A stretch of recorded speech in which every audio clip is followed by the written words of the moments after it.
Évidemment, il faut qu'on prenne le temps de revenir sur le dossier Stellantis après cet effondrement du géant automobile. C'était la séance de vendredi, dans la foulée de charges financières colossales, de dépréciation quasiment jamais eues dans l'histoire de la Bourse de Paris. La question, c'est est-ce que c'est le symptôme d'une industrie européenne qui souffre ou peut-être un mal pour un bien pour repartir sur des bases un peu plus saines? Bonjour Laurent. Ça en fait des questions. Bonjour David. Des réponses maintenant. Bien sûr. Laurent Grassin, directeur de la rédaction de Boursorama. Ce chiffre, pour commencer, 25% en une seule séance pour l'action Stellantis, pour une boîte du CAC 40 qui maintenant perd pas moins de 30% depuis le début de l'année, 70% pas loin depuis ses plus hauts de mars 2024. C'est d'une rare violence quand même. C'est d'une rare violence et vous l'avez dit, ce chiffre qui frappe les esprits, c'est dépréciation colossale, titanesque. On manque de mots pour les décrire. C'est quoi une dépréciation? Milliards d'euros, c'est quand on s'est planté sur la valeur d'un actif. On pensait en tout cas qu'on allait avoir dans son actif des choses qui vaudraient une certaine somme. Ça peut être notamment une société qu'on acquiert, on se dit tiens ça vaut facilement 10, 20 millions et puis on se rend compte quelques années plus tard que ça n'en vaut plus que 1. Là c'est toute la stratégie de Stellantis qui est revue à l'aune de ces dépréciations. 22 milliards d'euros, le chiffre est quand même, vous le disiez, c'est l'une des plus fortes dépréciations qu'il y a eu dans l'histoire de la Bourse de Paris. Même, souvenez-vous, Volkswagen, alors c'est pas la Bourse de Paris, mais constructeur automobile dans la tourmente du Dieselgate sur l'année qui avait suivi, n'avait pas fait autant de dépréciation. Qu'est-ce qu'on retrouve là-dedans? Eh bien, des sorties de cash, parce qu'il faudra encore, justement, payer pour un certain nombre de choses dans les années à venir, 6,5 milliards d'euros sur les 4 prochaines années, et puis, on l'a dit, dépréciation sur la valeur des actifs, des choses qui ne valent plus aussi cher qu'on l'estimait, à hauteur de 15,7 milliards. De quoi on parle ici? Est-ce qu'on n'est pas, David, en train de faire solde de tout compte, faire un point final sur un aveuglement collectif des marchés, du secteur, du conseil d'administration de Stellantis, de nous, les journalistes économiques, sur l'ère Tavares, où on pensait effectivement qu'il fallait être un psychopathe de la performance, quitte à virer trop d'ingénieurs, à accélérer à tout crin vers l'électrification, quitte à louper le virage. Il y a cette déclaration du nouveau directeur général, Antonio Filosa, qui dit « c'est un reset, une réinitialisation en bon français. Les charges exceptionnelles annoncées aujourd'hui, il nous explique qu'elles reflètent en grande partie le coût d'avoir surestimé le rythme de la transition énergétique, c'est-à-dire d'avoir poussé sur tous les feux sur l'électrification, et surtout, ça c'est hyper important dans cette phrase, ce qui nous a éloignés des besoins, des moyens financiers et des désirs réels de nombreux acheteurs. Ça veut dire qu'en cours de route, Stellantis a perdu ses clients qui lui demandaient autre chose et que le groupe n'a pas été en capacité de fournir. Il faut dire que ces dépréciations, David, elles étaient attendues, c'est pas les premières dans le secteur, mais sans doute pas d'une telle ampleur. Et puis aussi, si on continue sur la partie un petit peu technique, il y a bien sûr pas de dividendes à attendre, ça va sans dire. Voilà, et puis la possibilité d'émettre jusqu'à 5 milliards d'euros d'obligations hybrides afin de préserver un niveau de liquidité industrielle, nous dit-on, d'environ 46 milliards d'euros. Donc il n'y a pas d'inquiétude à court terme sur le fonctionnement opérationnel de Stellantis, ça aussi il faut le dire, mais quand même l'addition est particulièrement sévère. Avec, sévérité, la sanction boursière, elle est justifiée d'ailleurs En fait, c'est ça un petit peu, c'est-à-dire que finalement, on attendait des dépréciations, sans doute pas de cette ampleur. Alors, il y a toujours, vous le savez, là, il y a une nouvelle direction, il y a toujours un petit peu la tentation de passer les comptes à la paille de fer. Bah oui, charger la barque. On a quand même un petit peu cette impression-là. C'est-à-dire qu'effectivement, on a... Et encore, on nous dit que ça couvre l'essentiel des mesures stratégiques, pas l'intégralité. Donc il n'est pas impossible pour ce soit aussi d'essayer une marge de manœuvre pour revenir encore avec des correctifs. Mais c'est vrai que là, on a chargé la mule.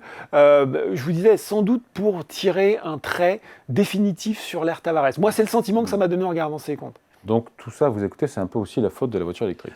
Tout ça, c'est à la fois, c'est pas la faute de la véhicule électrique, c'est le flou global dans lequel sont toujours un petit peu, même si ça se stabilise, les constructeurs automobiles aujourd'hui. C'est la Commission européenne, ça aussi. C'est la Commission européenne, mais revenons aux États-Unis, c'est-à-dire que c'est une politique qui pouvait tout à fait faire sens sous Biden. Souvenez-vous, on parlait de l'Inflation Reduction Act, on était à fond sur les subventions sur les véhicules électriques, sur l'électrification.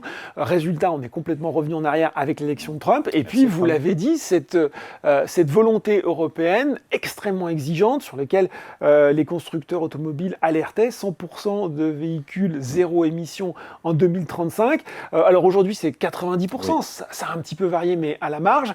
C'est pas beaucoup plus simple, parce qu'il reste quand même un certain flou sur la façon d'y arriver. En échange, il faut des concessions, il faut produire local, il faut de l'acier vert, il faut aussi s'engager sur un certain type de véhicule. On voit notamment que Stellantis, qui est très fort sur les véhicules utilitaires, est peut-être pas non plus là le mieux placé parce que c'est un vrai défi technologique. On sait que l'électrification de ces véhicules est pas simple. C'est souvent on va faire des véhicules un petit peu hybrides.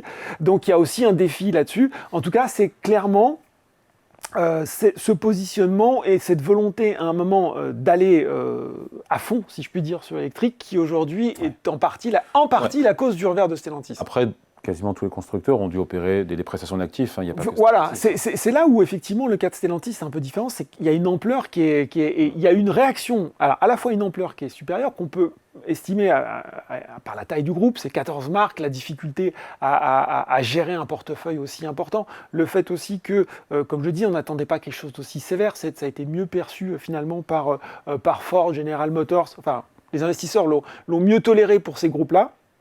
Mais il y a aussi, je pense, dans cette réaction du marché, une vraie crise de confiance. C'est ça aussi, quelque part, que Stellantis a payé, c'est-à-dire qu'il y a eu une telle désillusion du marché sur la stratégie qu'il va y avoir vraiment de la part du management une confiance à regagner. Il fallait remettre les comptes un peu d'équerre et prendre en compte les actifs dépréciés. Maintenant, il y a beaucoup de chantiers, j'imagine, pour Stellantis. On n'aura pas assez de temps pour tous les... Non, on peut faire les principaux. Peut-être le premier, ce qui va être important, c'est d'être capable de reproposer, effectivement, ce qu'on appelle des plateformes multi-énergie. C'est-à-dire que vous avez une plateforme, un modèle de véhicule sur lequel vous allez pouvoir proposer plusieurs types de motorisation. On a peut-être un peu trop fait le choix, notamment au niveau des constructeurs, d'un véhicule thermique, véhicule électrique. Mais entre ces deux extrêmes, il y a plein de solutions. Il y a de l'hybride plus ou moins hybride, dans lequel le thermique peut avoir la part belle ou au contraire une part plutôt réduite.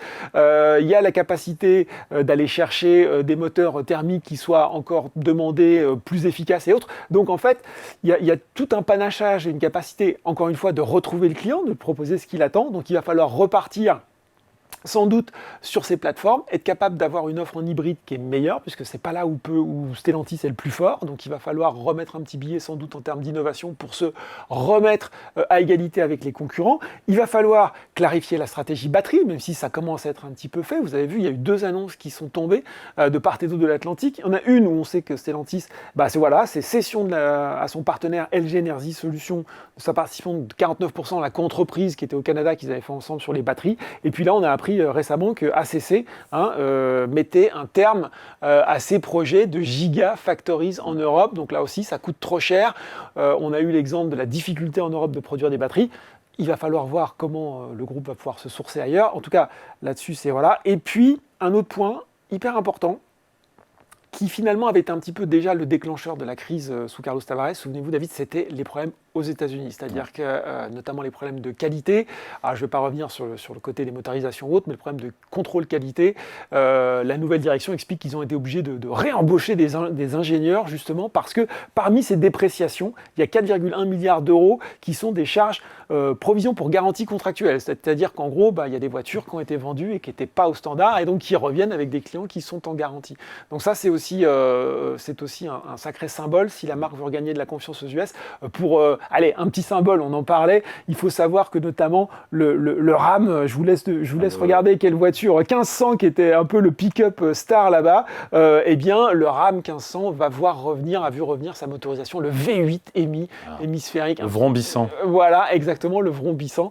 Alors, un peu revu, un peu électrifié, mais ça veut dire que voilà, c'est retour de symbole.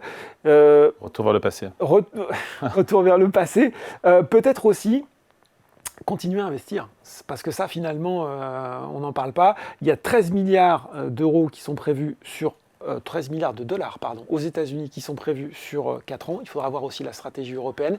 Donc vous le voyez, je le disais, c'est pas les dossiers qui manquent. Qu'est-ce qu'on fait on finit là-dessus, Laurent, sur le titre? Parce que le titre, il rebondit de 6%, après on a perdu plus de 25%. Oui. Vendredi. Il y a l'investisseur de long terme, lui il est collé, il est rentré peut-être au plus haut, il perd 50, 70%, il va devoir rester, mais dans une optique plus court-termiste et plus opportuniste, on fait quoi? Alors c'est la bonne question. Vous l'avez dit, l'investisseur long terme qui est déjà sur du Stellantis, en fait il n'a plus qu'à prendre son mal en patience. Et craquer ses doigts. Il n'a plus qu'à prendre son mal en patience. L'investisseur long terme qui n'est pas sur Stellantis peut se dire, ah ça y est, il est parti. Non, mais tout va bien pour lui. Voilà. Non mais il peut se dire c'est un bon point d'entrée. Après, la vraie question, c'est un bon point d'entrée pour un rebond à partir de quand? Quand est-ce qu'une recovery de Stellantis peut se dessiner? Et là, en fait, quand vous faites le tour des analyses qui suivent le dossier, c'est quand même compliqué. Aujourd'hui, on n'est pas tellement sur l'orientation stratégique, tout le monde est relativement d'accord sur ce qu'il faut faire, c'est plutôt la crédibilité, la capacité d'exécution et dans le temps. Je ne vais pas vous résumer tous les avis d'analystes, mais en gros, on est sur des objectifs de cours en ce moment entre les plus optimistes qui sont entre 5 pour les moins optimistes, autour de 8-9 pour les plus optimistes, voilà, avec quand même à chaque fois des doutes, à chaque fois de dire effectivement on pense que la plupart des mauvaises nouvelles sont désormais dans les cours.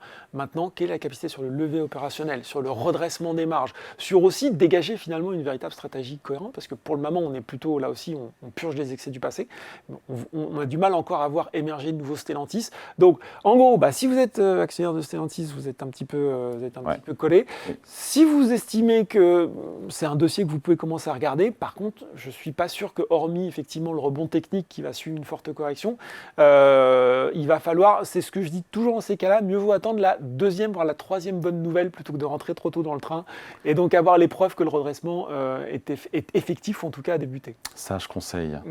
On continue à faire craquer son autre main. L'autre.